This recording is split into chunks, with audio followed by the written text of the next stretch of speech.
Death and taxes are famously inevitable.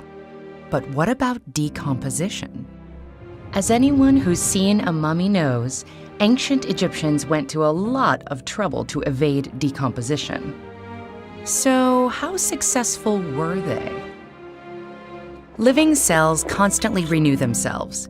Specialized enzymes decompose old structures, and the raw materials are used to build new ones.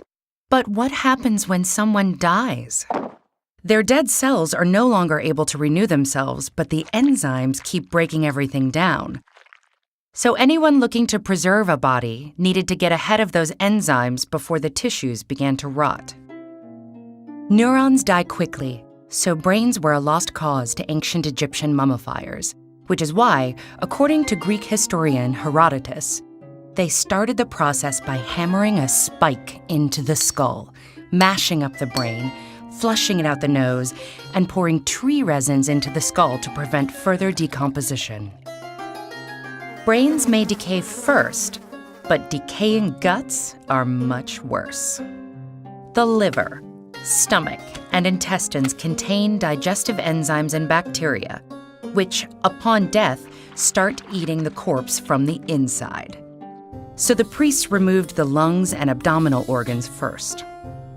It was difficult to remove the lungs without damaging the heart, but because the heart was believed to be the seat of the soul, they treated it with special care. They placed the visceral organs in jars filled with a naturally occurring salt called natron. Like any salt, natron can prevent decay by killing bacteria and preventing the body's natural digestive enzymes from working. But natron isn't just any salt. It's mainly a mixture of two alkaline salts, soda ash and baking soda. Alkaline salts are especially deadly to bacteria, and they can turn fatty membranes into a hard, soapy substance, thereby maintaining the corpse's structure. After dealing with the internal organs, the priests stuffed the body cavity with sacks of more natron and washed it clean to disinfect the skin. Then, the corpse was set in a bed of still more natron for about 35 days to preserve its outer flesh. By the time of its removal, the alkaline salts had sucked the fluid from the body and formed hard brown clumps. The corpse wasn't putrid, but it didn't exactly smell good either.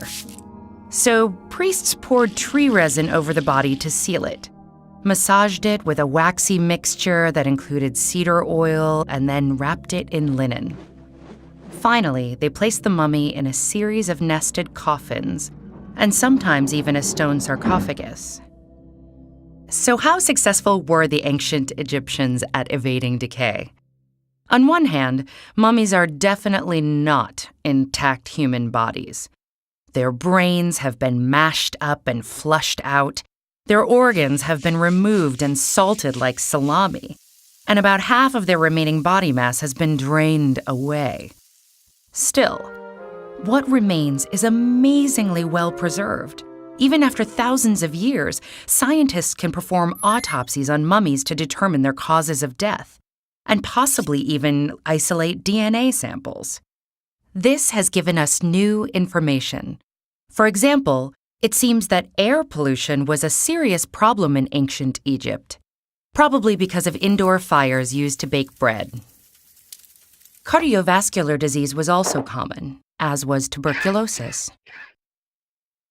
So ancient Egyptians were somewhat successful in evading decay. Still, like death, taxes are inevitable. When some mummies were transported, they were taxed as salted fish.